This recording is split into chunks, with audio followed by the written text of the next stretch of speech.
Hi hello ನಮಸ್ತೆ friends. ಸದ್ಯ Bharat election ಮೂಡ್ನಿಂದ ಸ್ವಲ್ಪ ದೂರ ಬಂದಿದೆ.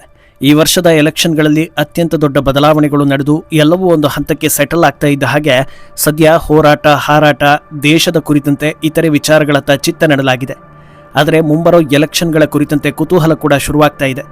ಈಗ ಪಂಜಾಬ್ ಕುರಿತಂತೆ ಒಪಿನಿಯನ್ ಪೋಲೊಂದು ಹೊರಬಂದಿದ್ದು ಅದರಲ್ಲಿ ಗಮನಾರ್ಹ ಬದಲಾವಣೆ ಕಂಡಿರೋದು ಬಿಜೆಪಿಗೆ ಖುಷಿ ತರಿಸ್ತಾ ಇದೆ. ವಾಸ್ತವದಲ್ಲಿ ಪಂಜಾಬ್ನಲ್ಲಿ ಬಿಜೆಪಿಗೆ ಅಂತ ನೆಲೆ ಇಲ್ಲ. ಕಾಂಗ್ರೆಸ್ ಭದ್ರಕೋಟೆ ಅಂತಿದ್ದ ರಾಜ್ಯದಲ್ಲಿ ಜನರು ಆಲ್ಟರ್ನೇಟಿವ್ ಆಗಿ ಆಯ್ಕೆ ಮಾಡಿರೋದು ಆಮ್ ಆದ್ಮಿ ಪಕ್ಷವನ್ನ. ಆದರೆ ಈಗ ಆಮ್ ಆದ್ಮಿ ವಿರುದ್ಧ ಎದ್ದಿರೋ ಆಡಳಿತ ವಿರೋಧಿ ಅಲೆ ಯಾರಿಗೆ ವರದಾನ ಆಗುತ್ತೆ ಅನ್ನೋ ಚರ್ಚೆ ಶುರುವಾಗಿದೆ. ಇತ್ತ ಕಾಂಗ್ರೆಸ್ ಕಡೆ ನೋಡಿದರೆ ಅಲ್ಲಿ ಹೊಸ ಆಂತರಿಕ ಸಮಸ್ಯೆಗಳು ಸೌಂಡ್ ಮಾಡ್ತಾ ಇದೆ. ಇದೆಲ್ಲದರ ಡೀಟೇಲ್ಸ್ ಕೊಡ್ತೀನಿ. ನೀವು ಮಿನಿಟ್ ಮೇಡ್ ಚಾನಲ್ ಅನ್ನು ಫಾಲೋ ಮಾಡಿ ಸಬ್ಸ್ಕ್ರೈಬ್ ಮಾಡ್ಕೊಳ್ಳಿ. ರಾಜಕೀಯವಾಗಿ ಭಾರತವನ್ನ ಉತ್ತರ ಹಾಗೂ ದಕ್ಷಿಣ ಅಂತ ಪರಿಗಣಿಸೋದಕ್ಕೆ ಕಾರಣ ರಾಷ್ಟ್ರೀಯ ಪಕ್ಷಗಳ ಪ್ರಭಾವ ದಕ್ಷಿಣದಲ್ಲಿ ಕಡಿಮೆ ಅನ್ನೋದು. ದೇಶದಲ್ಲಿ ಬಿಜೆಪಿ ಬೂಮ್ ಆಗ್ತಾ ಇರುವಾಗ ದಕ್ಷಿಣದಲ್ಲಿ ಮಂಕಾಗಿದೆ ಅಥವಾ ದಕ್ಷಿಣ ಭಾರತ ಸುಲಭ ಇಲ್ಲ ಅನ್ನೋ ವ್ಯಾಖ್ಯಾನ ಹಲವು ವರ್ಷಗಳಿಂದ ಇದೆ.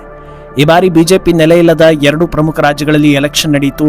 ಅಲ್ಲಿ ಬಿಜೆಪಿ ಸರ್ಕಾರ ಬರಲಿಲ್ಲ ಅನ್ನೋದು ನಿಜವೇ, ಆದರೆ 2 ಕಡೆಗಳಲ್ಲಿ ದೊಡ್ಡ ಬದಲಾವಣೆ ಆಗಿದೆ. ಕೇರಳದಲ್ಲಿ ಬಿಜೆಪಿ ಸ್ಪಷ್ಟ ಹೆಜ್ಜೆಯನ್ನ ಇರಿಸಿದ್ರೆ ಇತ್ತ ತಮಿಳುನಾಡಿನಲ್ಲಿ ಡಿಎಂಕೆ ಕೋಟೆ ಪೀಸ್ ಆಗಿದೆ. ಸುತ್ತಿ ಬಳಸಿ ದಕ್ಷಿಣದಲ್ಲೂ ಇಂಪ್ಯಾಕ್ಟ್ ಮಾಡ್ತಾ ಇರೋ ಬಿಜೆಪಿಗೆ ಕಷ್ಟ ಆಗ್ತಾ ಇರೋದು ಉತ್ತರದಲ್ಲೇ, ಅದರಲ್ಲೂ ದೆಹಲಿಗೆ ಹತ್ತಿರವಾಗಿ ಇರೋ ಪಂಜಾಬ್. ಆದರೆ ಈಗ ಮುಂದಿನ ಎಲೆಕ್ಷನ್ ಮೇಲೆ ಬಿಜೆಪಿ ಹೋಪ್ ಇರಿಸಿಕೊಳ್ಳಬಹುದಾದಂತ ಒಂದು ಅಪ್ಡೇಟ್ ಬರ್ತಾ ಇದೆ. ವಿ ಪ್ರಿಸೈಡ್ ಅನ್ನೋ ಮಾಧ್ಯಮ ಸಂಸ್ಥೆ ಮಾಡಿರೋ ಸರ್ವೆ ಪ್ರಕಾರ ಮುಂದಿನ ಎಲೆಕ್ಷನ್ ನಲ್ಲಿ ಬಿಜೆಪಿ ದೊಡ್ಡ ಮಟ್ಟದಲ್ಲಿ ನಿಲ್ಲೋದು ಆಲ್ಮೋಸ್ಟ್ ಕನ್ಫರ್ಮ್ ಎನ್ನಿಸ್ಕೊಳ್ತಾ ಇದೆ. ಈ ಸರ್ವೆ ಪ್ರಕಾರ ಸದ್ಯ ಆಡಳಿತದಲ್ಲಿರೋ ಆಮ್ ಆದ್ಮಿ ಪಾರ್ಟಿ 53, ಕಾಂಗ್ರೆಸ್ 34 ಸ್ಥಾನಗಳನ್ನು ಗಳಿಸಲಿದ್ರೆ ಬಿಜೆಪಿ 12 ಸೀಟ್ ಗೆಲ್ಲಬಹುದು. ಹಾಗೂ ನಂತರದ ಸ್ಥಾನದಲ್ಲಿ ಪ್ರಮುಖ ಪ್ರಾದೇಶಿಕ ಪಕ್ಷ ಶಿರೋಮಣಿ ಅಕಾಲಿ ದಳ ಇದ್ದು ಅವರು ಕೂಡ 12 ಸೀಟ್ ಗೆಲ್ಲೋ ಸಾಧ್ಯತೆ ಇದೆ ಅನ್ನೋದನ್ನ ಪ್ರೆಡಿಕ್ಟ್ ಮಾಡಲಾಗಿದೆ. ಇನ್ನು ವೋಟ್ ಶೇರ್ ಕಡೆ ನೋಡೋದಾದ್ರೆ ಬಿಜೆಪಿ 16%, ಎಸ್ಐಡಿ 14%, ಕಾಂಗ್ರೆಸ್ 25% ಹಾಗೂ ಆಮ್ ಆದ್ಮಿ 30% ವೋಟ್ ಶೇರ್ ಅನ್ನ ಗಳಿಸಬಹುದು ಅಂತ ಹೇಳಲಾಗಿದೆ. ಅಲ್ಲಿಗೆ ಬಿಜೆಪಿ ಟಾಪರ್ ಅಲ್ಲ ಅನ್ನೋದು ಎಷ್ಟು ವಾಸ್ತವವೋ, ಆದರೆ ಈ ಬಾರಿ ಹಿಂದೆಂದಿಗಿಂತ ದೊಡ್ಡ ಅವಕಾಶ ಇದೆ ಅನ್ನೋದು ಕೂಡ ಅಷ್ಟೇ ನಿಜ ಎನ್ನಿಸ್ಕೊಳ್ತಾ ಇದೆ. ಅಲ್ಲಿಗೆ ಆಮ್ ಆದ್ಮಿ ಕಳೆದುಕೊಳ್ಳೋ ಸೀಟ್ಗಳು 100ಕ್ಕೆ 100 ಕಾಂಗ್ರೆಸ್ಗೆ ವರವಾಗದೆ ಹಂಚಿ ಹೋಗುವ ಸಾಧ್ಯತೆ ಕಾಣಿಸ್ತಾ ಇದೆ. ಇಲ್ಲಿ ಬಿಜೆಪಿಗೆ ಪ್ಲಸ್ ಆಗ್ತಾ ಇರೋ ಇನ್ನೊಂದು ವಿಷಯ ಅಂದ್ರೆ ಅದು ದಿನದಿನಕ್ಕೂ ಬದಲಾಗ್ತಾ ಇರೋ ಪೊಲಿಟಿಕಲ್ ಟ್ರೆಂಡ್. ಮಾರ್ಚ್ ಹೊತ್ತಲ್ಲಿ ಬಂದ ಸರ್ವೆಯಲ್ಲಿ ಬಿಜೆಪಿಗೆ 6 ಸೀಟ್ ಪ್ರೆಡಿಕ್ಟ್ ಮಾಡಲಾಗಿತ್ತು. ಏಪ್ರಿಲ್ ಹೊತ್ತಲ್ಲಿ ಅದು ಡೌನ್ ಆಗಿ 5 ಸೀಟ್ಗಳಿಗೆ ಬಂತು. ಈಗ ಜೂನ್ನಲ್ಲಿ 12 ಸೀಟ್ಗೆ ಏರಿಕೆ ಕಂಡಿದೆ.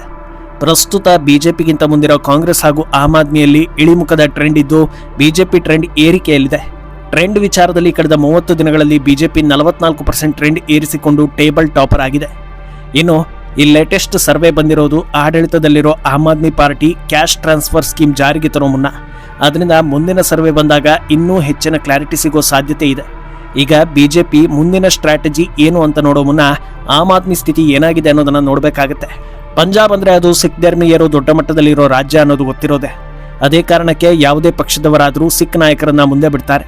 ಈಗ ಅಲ್ಲಿ ಹಾಲಿ ಸಿಎಂ ಭಗವಂತ್ ಮಾನ್ ಅದೇ ಧರ್ಮಕ್ಕೆ ಸೇರಿದ್ದು ಸ್ವಂತ ಧರ್ಮೀಯರನ್ನ ಎದುರು ಹಾಕಿಕೊಳ್ಳೋ ಕೆಲಸ ಮಾಡಿದ್ದಾರೆ. ಮೊದಲೇ ಭಗವಂತ್ ಮಾನ್ಗೆ ಮದ್ಯ ವ್ಯಸನಿ ಅನ್ನೋ ಪಟ್ಟ ಇತ್ತು.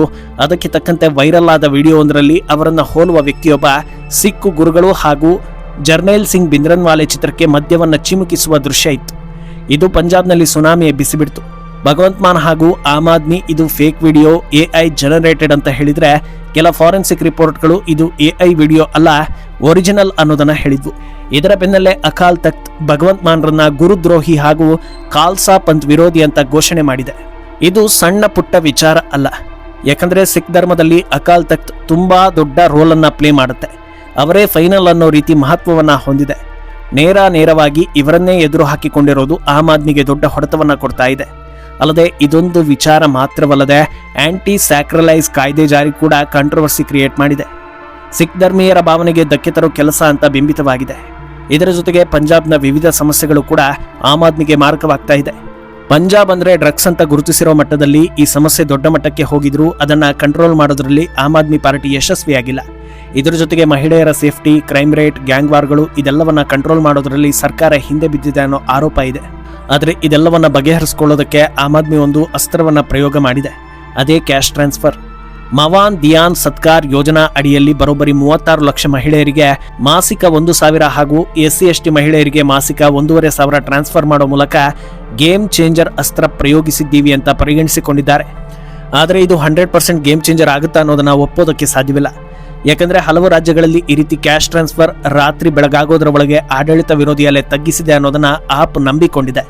ಆದರೆ ತಮಿಳುನಾಡಿನಲ್ಲಿ ಡಿಎಂಕೆ ಸರ್ಕಾರ ಕೊಟ್ಟಿದ್ದು 1,000-1,500 ಅಲ್ಲ, ಬರೋಬ್ಬರಿ 5,000. ಆದರೂ ಕೂಡ ಒಂದೇ ಒಂದು ರೂಪಾಯಿ ಕೊಡದೆ ಸುನಾಮಿ ಅಂತ ಗೆಲುವು ಪಡೆದಿದ್ದು ಮಾತ್ರ ಜೋಸೆಫ್ ವಿಜಯ್. ಆದ್ರಿಂದ ಬದಲಾವಣೆ ಸಮಯ ಬಂತು ಅಂದ್ರೆ ಜನರು ಯಾವ ರೀತಿ ಬೇಕಾದರೂ ನಿರ್ಧಾರವನ್ನ ಕೈಗೊಳ್ತಾರೆ ಅನ್ನೋದಕ್ಕೆ ಇದು ಸ್ಪಷ್ಟ ಉದಾಹರಣೆ ಎನಿಸ್ಕೊಳ್ತಾ ಇದೆ. ಇನ್ನು ಬಿಜೆಪಿ ಯಾವ ರೀತಿ ಸ್ಟ್ರಾಟಜಿ ಮಾಡ್ತಾ ಇದೆ ಅಂತ ನೋಡ್ತಾ ಹೋಗೋದಾದ್ರೆ, ಸದ್ಯ ಇರೋ ಮಾಹಿತಿಗಳ ಪ್ರಕಾರ ಬಿಜೆಪಿ ಲಾಂಗ್ ಟರ್ಮ್ ಗುರಿಯನ್ನ ಇರಿಸಿಕೊಂಡು ದಾಳ ಉರುಳಿಸ್ತಾ ಇದೆ. ಗ್ರಾಮೀಣ ಪ್ರದೇಶಗಳಲ್ಲಿ ಬಿಜೆಪಿ ಹಿಂದೆ ಬಿದ್ದಿದ್ದು ತಳಮಟ್ಟದಲ್ಲಿ ವಿಸ್ತರಿಸದೇ ಇದ್ರೆ ಅಧಿಕಾರ ಕನಸು ಕಾಣುವಲ್ಲಿ ಅರ್ಥ ಇಲ್ಲ ಎನಿಸ್ಕೊಳ್ತಾ ಇದೆ. ಇದು ಸಾಧ್ಯವಾಗಬೇಕು ಅಂದ್ರೆ ಬಿಜೆಪಿ ಬಳಗಕ್ಕೆ ಒಬ್ಬ ಮಾಸ್ ಸಿಕ್ ಲೀಡರ್ ಬರಬೇಕು. ಇದಕ್ಕಾಗಿ ಸಾಕಷ್ಟು ಪ್ರಯೋಗಗಳು ಬಿಜೆಪಿ ಕಡೆಯಿಂದ ನಡೀತಾ ಇದೆ. ಅಳೆದು ತೂಗಿ ಒಂದಷ್ಟು ಸಮುದಾಯಗಳ ಮೇಲೆ ಗಮನ ಹರಿಸೋದಕ್ಕೆ ಬಿಜೆಪಿ ಮುಂದಾಗಿದೆ. ಅದು ಜಾಟೇತರ ಒಬಿಸಿ ಸಮುದಾಯಗಳು, ದಲಿತರು, ಮಜಾಬಿ ಸಿಕ್ಕರು, ನಗರ ಪ್ರದೇಶದಲ್ಲಿರೋ ಮಧ್ಯಮ ವರ್ಗದವರು ಹಾಗೂ ಗಡಿ ಭಾಗದಲ್ಲಿರೋ ಸಮುದಾಯಗಳನ್ನು ಆದ್ಯತೆಗೆ ತೆಗೆದುಕೊಳ್ಳುವ ಸಾಧ್ಯತೆ ಇದೆ. ಇದರ ಜೊತೆಗೆ ಪಂಜಾಬ್ನಲ್ಲಿ ಸುಮಾರು 60% ಜನರು 35 ವಯಸ್ಸಿನ ಒಳಗಿನವರಾಗಿದ್ದು, ನಿರುದ್ಯೋಗ ಸಮಸ್ಯೆ ಬಗೆಹರಿಸೋ ಕೆಲಸ ಆಯಿತು ಅಂದರೆ ಅದು ದೊಡ್ಡ ಮಟ್ಟದಲ್ಲಿ ಬೂಸ್ಟ್ ಕೊಡೋ ಸಾಧ್ಯತೆ ಇದೆ ಅಂತ ಅನ್ನಿಸ್ಕೊಳ್ತಾ ಇದೆ. ಇನ್ನೊಂದು ದಿಕ್ಕಲ್ಲಿ ಕಾಂಗ್ರೆಸ್ ಕಡೆ ನೋಡಿದರೆ ಬಿಜೆಪಿಗಿಂತ ಸೇಫ್ ಝೋನ್ನಲ್ಲಿರೋದೇ ಕಾಂಗ್ರೆಸ್ ಅನ್ನಿಸ್ಕೊಳ್ಳುತ್ತೆ. ಯಾಕಂದರೆ ಟಾಪ್ 2 ಸ್ಥಾನದಲ್ಲಿರೋದೇ ಕಾಂಗ್ರೆಸ್. ಆದರೆ ಈಗ ಅಲ್ಲೂ ಕೂಡ ಆಂತರಿಕ ಸಮಸ್ಯೆಗಳ ಸುದ್ದಿಗಳು ಬರ್ತಾ ಇದೆ. ಎಲೆಕ್ಷನ್ ಗಮನದಲ್ಲಿಟ್ಕೊಂಡು ಪಂಜಾಬ್ ಕಾಂಗ್ರೆಸ್ನಲ್ಲಿ ಆಂತರಿಕ ಸರ್ಜರಿ ಆಗಿದೆ. ಅಪೋಸಿಷನ್ ಲೀಡರ್ ಬದಲಾವಣೆ ಹಾಗೂ ಮುಂದಿನ ಎಲೆಕ್ಷನ್ಗೆ ರಾಜಾ ವಾರಿಂಗ್ರನ್ನ ಪ್ರಮುಖರನ್ನಾಗಿ ನೇಮಿಸಲಾಗಿದೆ. ಇದರ ಬೆನ್ನಲ್ಲೇ ಸೀನಿಯರ್ ಲೀಡರ್ ಮನೀಶ್ ತಿವಾರಿ ಅಸಮಾಧಾನವನ್ನ ಹೊರಹಾಕಿದ್ರು. ಈಗ ಮಾಜಿ ಸಿಎಂ ಚರಣ್ಜಿತ್ ಚನ್ನಿ ಕೂಡ ರೆಬೆಲ್ ಆದಂತಿದ್ದು ತಮ್ಮ ಬೆಂಬಲಿಗ ನಾಯಕರ ಮೀಟಿಂಗ್ ಕರೆದಿರೋದು ಕೈ ನಾಯಕರಿಗೆ ಶಾಕ್ ಕೊಡ್ತಾ ಇದೆ. ಸಿಎಂ ಫೇಸ್ ಯಾರು ಅನ್ನೋದನ್ನ ಹೇಳಿ ಅಂತ ಪಟ್ಟು ಬೀಳೋ ಸಾಧ್ಯತೆ ಇದೆ. ಒಂದು ವೇಳೆ ಚನ್ನಿ ಹೊರಹೋಗೋ ಪರಿಸ್ಥಿತಿ ಬಂದ್ರೆ ಒಂದಷ್ಟು ಪ್ರಮುಖ ನಾಯಕರು ಕೂಡ ಪಕ್ಷದಿಂದ ಎಕ್ಸಿಟ್ ಆಗ್ತಾರೆ. ಇದು ವೋಟ್ ಸ್ಪ್ಲಿಟ್ಗೆ ದಾರಿ ಮಾಡೋದ್ರಿಂದ ಅಕಾಲಿ ದಳಕ್ಕೋ ಅಥವಾ ಬಿಜೆಪಿಗೋ ಇದರ ಲಾಭ ಆಗುವ ಸಾಧ್ಯತೆ ಇದೆ. ಇದರ ಮಧ್ಯೆ ಮುಂದಿನ ಎಲೆಕ್ಷನ್ ಹೊತ್ತಲ್ಲಿ ಹಳೆ ಮೈತ್ರಿ ಮತ್ತೆ ಒಂದಾಗ್ತಾರಾ ಅನ್ನೋ ಪ್ರಶ್ನೆ ಕೂಡ ಇದೆ. ಬಿಜೆಪಿ ಪಂಜಾಬನ್ನ ಏಕಾಂಗಿಯಾಗಿ ಜಯಿಸೋದಕ್ಕೆ ಸಾಧ್ಯವೇ ಇಲ್ಲ ಅನ್ನೋ ವಾತಾವರಣ ಇದ್ದು, ಅಕಾಲಿ ದಳದ ಜೊತೆ ಮೈತ್ರಿ ಮಾಡಿಕೊಂಡ್ರೆ ಮತ್ತೆ ಇಬ್ಬರೂ ಸೇರಿ ದೊಡ್ಡ ಮಟ್ಟದಲ್ಲಿ ಪೈಪೋಟಿ ಕೊಡೋದು ಗ್ಯಾರಂಟಿ ಅನ್ನಿಸ್ಕೊಳ್ತಾ ಇದೆ. ಆದರೆ ಈ ಮೈತ್ರಿ ಘೋಷಣೆಗೆ ಇನ್ನೂ ಸಮಯ ಇರೋದ್ರಿಂದ ಅಷ್ಟರಲ್ಲಿ ಏನೆಲ್ಲ ಬೆಳವಣಿಗೆ ಆಗುತ್ತೆ, ಮುಂದೆ ಯಾವ ರೀತಿ ನಿರ್ಧಾರಗಳನ್ನು ಕೈಗೊಳ್ತಾರೆ ಅನ್ನೋದು ಗೊತ್ತಿಲ್ಲ. ಈ ಸ್ಟೋರಿ ಬಗ್ಗೆ ನಿಮ್ಮ ಅನಿಸಿಕೆಯನ್ನು ಕಮೆಂಟ್ ಮಾಡಿ.